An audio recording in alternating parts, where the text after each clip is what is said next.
तो आज हम जानेंगे मैरिज यानी विवाह से जुड़े हुए कुछ नियमों के बारे में और उसको हम केपी से देखेंगे।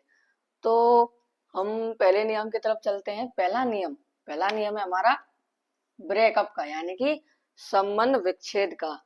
उसको कैसे देखते कुंडली में? इसको देखने के लिए कुंडली में हमें 7th और 10th CSL, मेनली तो हम 7th को लेते हैं पर हम 10th को भी ले लेते हैं।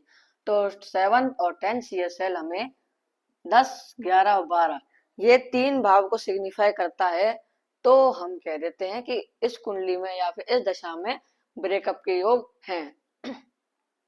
अगला नियम आता है गेटिंग मैरिज एंड डिवोर्स, यानी कि शादी होना और फिर तलाक हो जाना।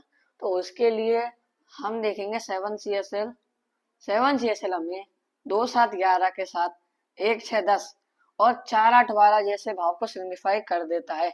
अब जरूरी नहीं है कि ये सारे भाव सिग्निफाई करे, बस हमें मान लीजिए नक्षत्र तौर पे हमें 2, 7, 11 या फिर 7, 11 या फिर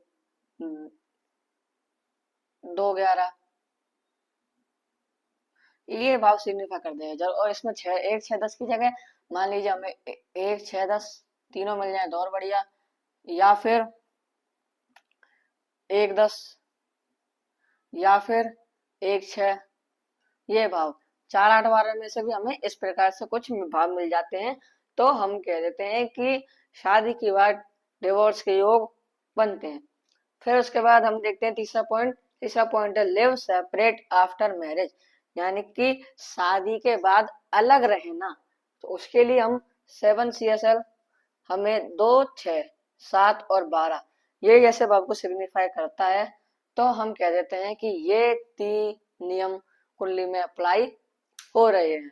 अब अगले वीडियो में हम जानेंगे मुकदमा, यानी कि विवाह को लेकर मुकदमा करना, तलाक लेना, तलाक मिलना। एक तो हो है तलाक देना और तलाक मिलना, फिर तलाक सुनिश्चित। तो हम इन 4 पॉइंटों के बारे में अगली वीडियो में जानेंगे।